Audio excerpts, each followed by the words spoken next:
water sign, Cancer, Pisces, and Scorpio, kumusta po kayo guys? Okay, so water sign, maraming salamat po sa walang sawang pagsubaybay sa ating mga reading. And kung kayo ay bago pa lang sa ating channel, mag-subscribe na po kayo guys. And i-click mo na rin yung ating notification bell para lagi po kayo guys updated sa ating mga bagong upload. So tingnan natin, water sign, ano bang inyong gabay? Water sign, Cancer, Pisces, and Scorpio.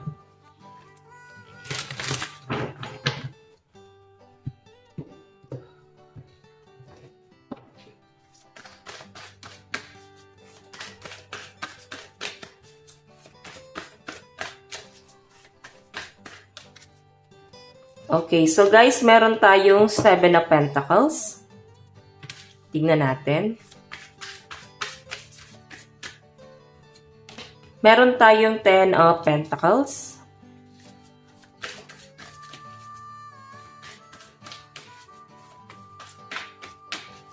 And 9 of Wands. So guys, sa pinapakita sa akin dito, nagkakaroon ka daw ng awakening eh. So, siguro, dati, nabubulagan ka sa isang sitwasyon. Okay? Ngayon guys, naliliwanagan na yung isip mo. Parang nauuntog na yung mga water sign guys and nakikita mo na kung ano yung realidad. Dati, para bang nababalot ka sa isang ilusyon.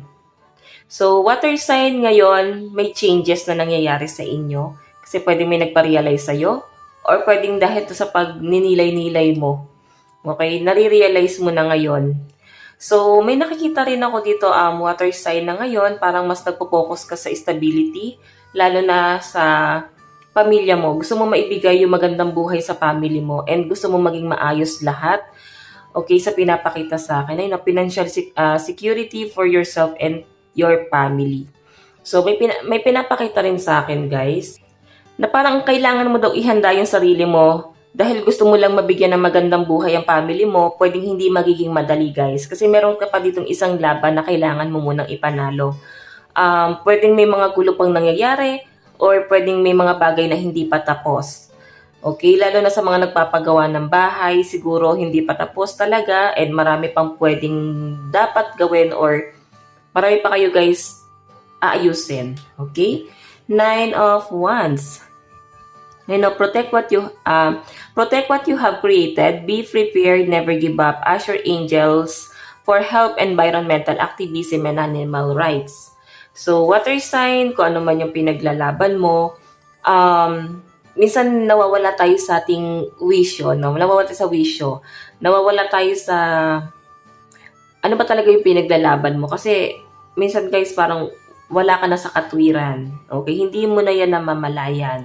Basta ang gusto mo lang dito, maibigay para sa family mo or pwede natatakot kang maiwan mag-isa. So, minsan kailangan tumanggapin tayo, water sign ng pagkakamali. Okay? Huwag tayo masyadong parang insensitive, no? Di natin nararamdaman yung pakiramdam ng ibang tao. Or pwedeng sila yan, guys. Maring napipil mo na hindi ka nila, guys, nararamdaman.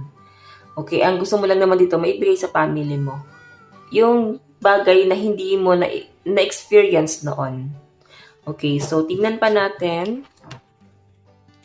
Pagdating sa career.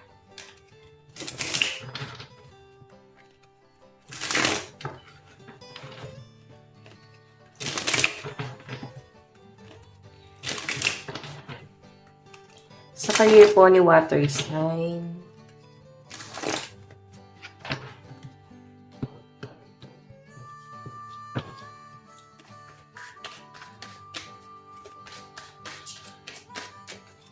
So guys, meron tayong the Star, shadow work. May mga sakripisyo kang may mga sakripisyo ka rito water sign. So I think hindi mo na inisip yung kapakanan mo, hindi mo na inisip yung para sa'yo. Okay? So kung makikita nyo guys, shadow work, I think medyo nape-pressure ka pagdating sa trabaho mo kasi mataas talaga ang ambisyon ng mga water sign. So, or pwedeng meron kang pinaglalaban dito na posisyon. Pwedeng, ito na lang yung bagay na gusto mong ma-achieve sa ngayon. Okay, ayan, shadow work and rejuvenation. So, water sign, parang sinasabi nga sa akin dito, parang kailangan mo muna ng pahinga, maging kalmado ka muna. Medyo pressure ka eh. Okay? Or pwedeng dahil sa personal mong problema, nadadamay na yung career mo. Ayan. So, worth it naman guys kung ano man yung pinaglalaban mo or kung ano man tong gusto mong marating, makukuha mo yan guys. Kasi mataas ang ambisyon ng mga water sign. The moon, magpakatotoo ka lang. Huwag tayo guys masyadong magbulag-bulagan sa realidad. Okay, so tingnan pa natin. Pagdating naman sa inyong kaperahan, water sign,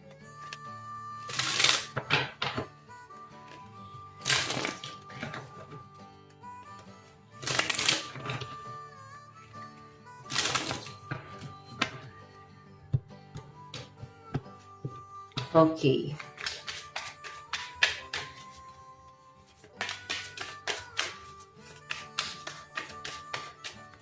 So, sa kaperahan mo, meron tayong victory. Nakakatuwa naman guys kasi magiging maayos ang daloy ng pera ng mga water sign. Kung meron ka daw inaantay na pera, pwede nag-loan ka, pwede may magpapadala sa inyo, may tulong na paparating. So, maganda guys ang nakikita ko guys kasi may victory. Okay, pagdating sa pera, burden, oracle of clouds.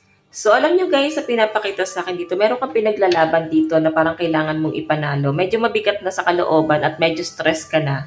Okay, so kahit pagod ka rito, water sign, pipiliin mo pa rin ilaban tong bagay na to. And nakikita ko naman na maipapanalo mo kung ano man yung nilalaban mo. Pwedeng property, custody, pwedeng ayun lang naman yun, di ba? Property or custody or pwedeng sa ibang bagay din, guys. Kung ano man yung pinaglalaban mo rito, guys, pwedeng may panalo mo yan, okay? So, tignan pa natin pagdating sa inyong love life.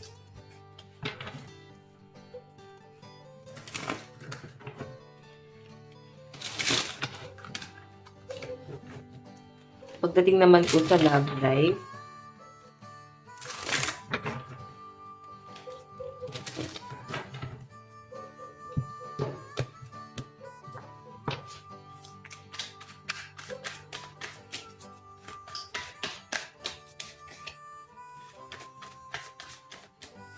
so guys, meron tayong legacy. Meron tayong just breath. And momentum. So, nakikita ko rito guys, maring meron kang inaalala or pwedeng may nag-iisip sa'yo. Nakikita ko yung pagtatalo ninyo ng person mo. Siguro ang pinagtalunan nyo is family, pamilya niya or pamilya mo. Okay, medyo naging kayo guys, hindi nagkaroon ng give and take dito or pwedeng hindi kayo nagkaintindihan. So, pati love life nyo guys is naapektuhan dahil sa ibang tao. Medyo nagpadala sa bugso ng damdamin or pwedeng nadamay lang kayo ng person mo. Ayan o. Nakikita ko guys na parang pinilit naman talagang i-work out itong relationship na to. Pero nandun talaga sa point na talagang itong relationship na to on and off, hindi talaga naging okay. So, tignan pa natin ano yung advice sa inyo. Magiging maayos din naman siya guys, pero parang kailangan yung pag-usapan tong relationship na to kasi parang kulang lang talaga to sa pag-uusap at sa plano. Medyo immature yung relationship. Tignan natin. Advice, meron po tayong there's hold, perception, surrender, dissolve, and illusion. Medyo nababalot ka ng illusion. Meron tayong warrior. So guys, ayan. Meron ka talagang pinaglalaban guys.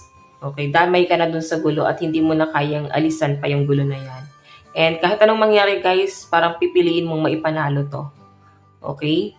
So guys, ang lucky number mo is 14 and 43.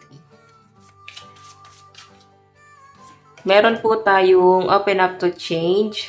Siguro guys, kailangan mo manghingi ng advice sa ibang tao. Ayan, advice. Para kahit paano ma-advisean ka, lalo na kung ikaw ay may worry, kinakabahan ka. Kasi pwedeng, kailangan mo lang talaga ng mag-guide talaga sa inyo or makakausap ngayong araw, okay? So, water sign, ito lang naman po ang inyong reading. Hanggang sa muli. God bless and love you all. Thank you!